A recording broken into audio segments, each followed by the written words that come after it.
你有没有发现，真正申请第二家园的家庭们，从来都不是找便宜，而是在找不用思考也不会后悔的地段。TRX 的核心只有一句话：未来的10年都会有人住的地方，很心动嘞。刚好我手上有一套，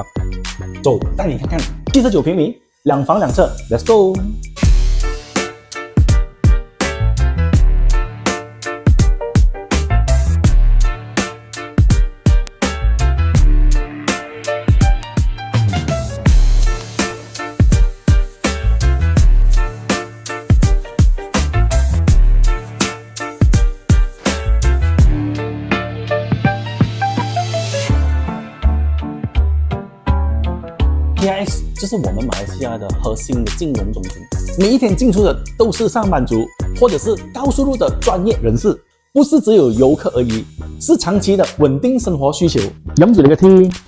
喺 TRX 隔離。